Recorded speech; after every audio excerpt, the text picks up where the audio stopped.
Hi. Hello. నమస్తే. Welcome to our channel. This is Amala. ప్రస్తుతం మనతో మాట్లాడడానికి సీనియర్ జర్నలిస్ట్ దాము బాలాజీ గారు ఉన్నారు. వారితో మాట్లాడదాం. Hi sir. హాయ్. ఆంధ్రజ్యోతిని తగలబెట్టారని ఒక వార్త వినిపిస్తుంది సార్ మనకి. అదిని ఎందుకు తగలబెట్టారు? బాలకృష్ణకి, ఆంధ్రజ్యోతికి ఎందుకు అలా అభిమానులు అలా చేశారు? దానికి కారణాలేంటి సార్?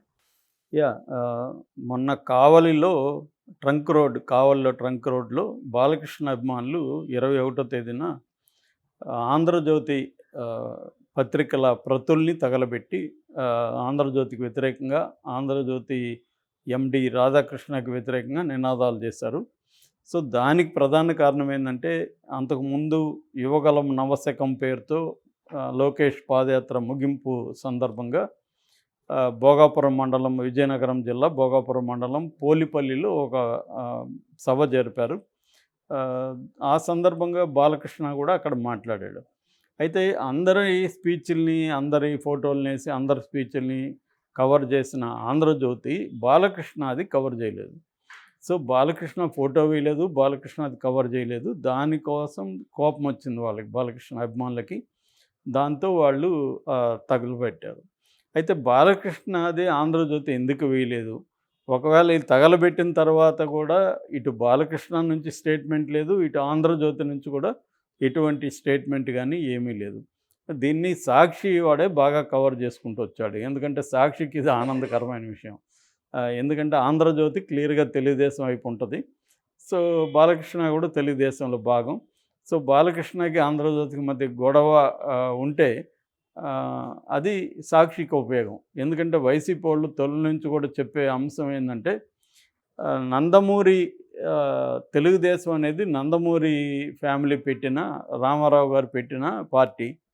నందమూరి ఫ్యామిలీ నుంచి దాన్ని నారావారి ఫ్యామిలీ అయిన చంద్రబాబు నాయుడు లాగేసుకున్నాడు. అప్పటి నుంచి కూడా నందమూరి ఫ్యామిలీని తనకు అనుకూలంగా ఉపయోగించుకోవడం తప్ప, నందమూరి ఫ్యామిలీకి ఏ రకమైన గౌరవం కానీ, పదవులు కానీ దాంట్లో లేవు. సో, ఎప్పటికప్పుడు నందమూరి ఫ్యామిలీని వాడుకుంటూనే ఉంటాడు చంద్రబాబు అన్న నెరేటివ్‌ని వీళ్ళు ప్రచారం చేస్తుంటారు వైసీపీ వాళ్ళు. ఆ క్రమంలో భాగంగా చంద్రబాబు అరెస్ట్ అయ్యి లోపల ఉన్నప్పుడు కూడా ఈయన ప్రజల్లోకి యాత్ర చేయాలని ఇవన్నీ కూడా అనుకున్నాడు బాలకృష్ణ, చెప్పాడు కూడా. కానీ బాలకృష్ణ ఎక్కడ లీడ్ తీసుకుంటాడో అని చెప్పి ఆంధ్రజ్యోతి అప్పుడు కూడా బాలకృష్ణని పక్కన పెట్టేసి నారా బ్రాహ్మణిని హైలైట్ చేసుకుంటూ వచ్చారు. అంటే బ్రాహ్మణి నెక్స్ట్ లీడర్ అవ్వబోతుంది అన్నట్టుగా హైలైట్ చేశారు. సో, ఆ టైంలో కూడా సాక్షి కానీ, వైసీపీ వాళ్ళు కానీ ఈ కాన్ఫ్లిక్ట్‌ని వాళ్ళు బలంగా బయటికి చూపించారు. ఇది బేసిక్‌గా బ్యాక్‌గ్రౌండ్. అయితే ఆంధ్రజ్యోతి ఎందుకు బాలకృష్ణ మీద ఇట్లా వివక్ష చూపుతుంది, ఎందుకు వేయట్లేదంటే ఒక కథ చెబుతున్నారు. ఆ కథ ఏందంటే, గతంలో ఒకసారి ఆంధ్రజ్యోతి సినిమా పేజీలో ఇటువైపు చిరంజీవిని, ఇటువైపు బాలకృష్ణ అని పెట్టి ఇద్దరి మీద ఒక స్టోరీ రాశారు. అయితే వెబ్ సైట్‌లో అలా 2గా చేయకుండా బాలకృష్ణ పిక్చర్ కింద పెట్టి, దాని మీద చిరంజీవి పిక్చర్ పైన పెట్టి రాశారు. అప్పట్లో బాలకృష్ణ హర్ట్ అయ్యాడని అది చూసి, దాంతో కోపంగా ఆంధ్రజ్యోతులకి ఫోన్ చేసి, ఇక మీదట నా వార్తలు కానీ, బసవతారకం ట్రస్ట్ గురించి కానీ, ఈ విషయాలేవి కూడా మీరు రాయకండి నా గురించి అని చెప్పాడని. అప్పుడు ఎండీ రాధాకృష్ణ ఇతనికే ఇంత ఇగో ఉంటే మనం ఎందుకు రాయాలి అనుకొని అప్పటి నుంచి ఆపేశారని ఒక కథనం. అదెంత నిజం అనేది తెలీదు. అదైతే చాలామంది చెబుతున్నారు. సో, అందువల్ల ఆంధ్రజ్యోతి బాలకృష్ణని వద్దన్నాడు కాబట్టి వాళ్ళు ఆపేశారు రాయడం అనేది. ఇప్పుడు వాళ్ళు రాయాలంటే బాలకృష్ణనే వాళ్ళకి ఫోన్ చేసి నావి రాయండి పర్వాలేదు అంటే వాళ్ళు రాస్తారు. కానీ ఈయన వద్దన్నాక వాళ్ళు ఎందుకు రాస్తారు అనేది నడుస్తుంది. ఇదంతా కూడా ఫ్యాన్స్‌కి తెలియకుండా కొంతమంది గొడవలు చేస్తున్నారు అనేది చెబుతున్నారు. అయితే ఏది ఏమైనా ఇప్పుడు నందమూరి కుటుంబం నుంచి లాక్కున్నాడు లేదని పక్కన పెడితే, నందమూరి కుటుంబంలో ఇప్పుడు బాలకృష్ణ అనే వ్యక్తి రాజకీయాలకు పనికొస్తాడా? ఫస్ట్ ఆఫ్ ఆల్ పనికిరాడు. ఎందుకంటే ఆయనకు ఉండే యాటిట్యూడు, నేచర్‌కి రాజకీయాలు సూట్ కావు ఆయనకి. ఇప్పుడు చిరంజీవి గారు కూడా అంతే. చిరంజీవికి కూడా రాజకీయాలు సూట్ కాలేదు. సో, ట్రై చేశాడు, వచ్చేసాడు ఆయన. సో, అలాగా ఇప్పుడు రజనీకాంత్ అంతే.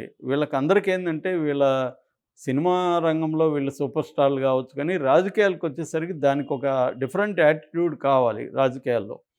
సో, చాలా లౌక్యం కావాలి, మొహమాటం ఉండకూడదు, నిక్కచ్చిగా ఉండగలగాలి, అనేక సెక్షన్లని అప్పీల్ చేసుకుంటూ వెళ్ళాలి, సహనం ఉండాలి, ఇవన్నీ ఉంటాయి. సో, అక్కడ ఎక్కడ నెగ్గాలో కాకుండా ఎక్కడ తగ్గాలో ప్రధానంగా నేర్చుకోవాలి. సో, అవన్నీ అంటే ఇక్కడ వీళ్ళు ఒక లైఫ్ స్టైల్‌కి, ఒక ఇమేజ్ దీనికి అలవాటైంటారు సినిమా రంగంలో.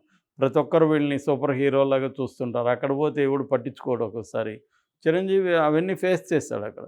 దాంతో చాలా అవమానకరంగా ఉంటది. చాలా చోట్ల అవమానాలను దిగమింగుకొని పనిచేయాలి. ఎందుకు నాకు అవసరమా అనిపిస్తది.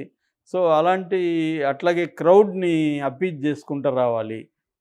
అవన్నీ కూడా వీళ్ళకి ఇష్టం ఉండదు.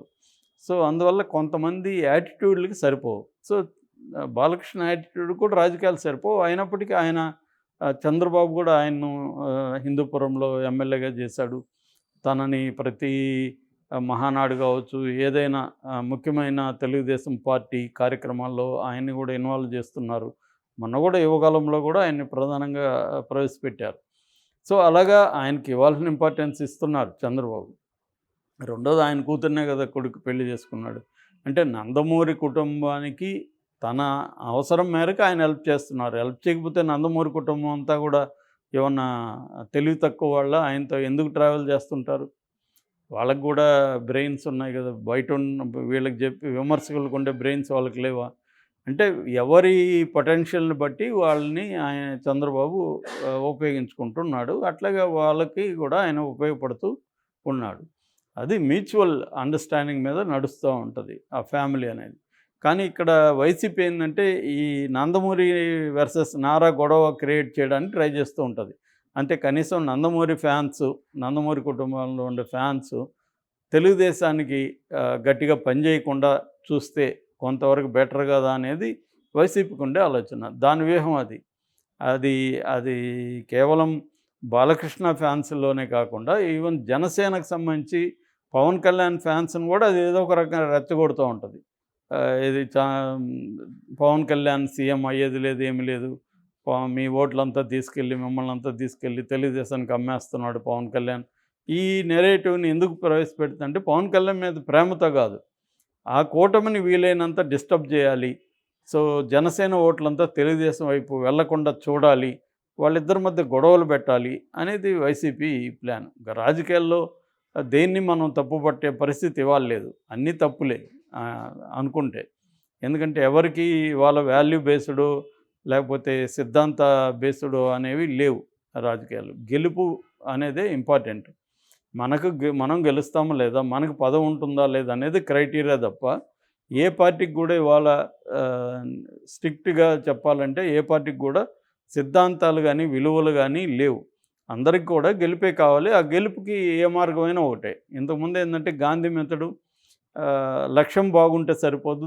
లక్ష్యాన్ని చేరుకునే మార్గం కూడా బాగుండాలనేది గాంధీయన్ మెథడ్. కానీ ఇవాళ అది లేదు.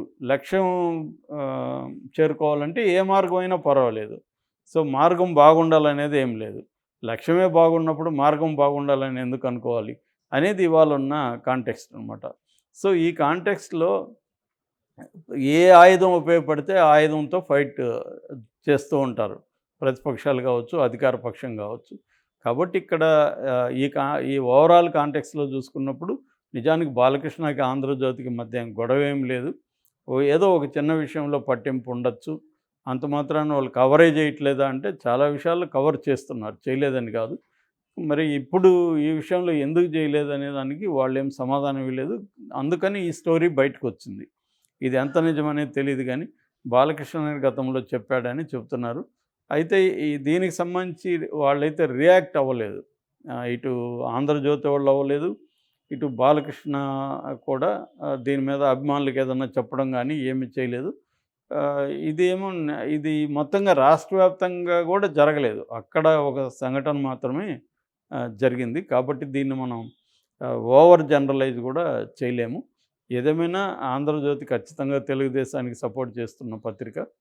ఇంకా బాలకృష్ణ కూడా తెలుగుదేశం కాబట్టి వాళ్ళిద్దరి మధ్య వైరుధ్యాలు దాన్నేమంటారు శత్రు వైరుధ్యాలు అంటారు మామూలుగా. అటువంటి శత్రు వైరుధ్యాలు ఏమి లేవు, మిత్ర వైరుధ్యాలే ఉండొచ్చు. కాబట్టి దీన్ని అంతకంటే పెద్దగా మనం ప్రాధాన్యత ఇవ్వాల్సిన అవసరం లేదని నేను అనుకుంటున్నాను. Thank you sir. Thank you.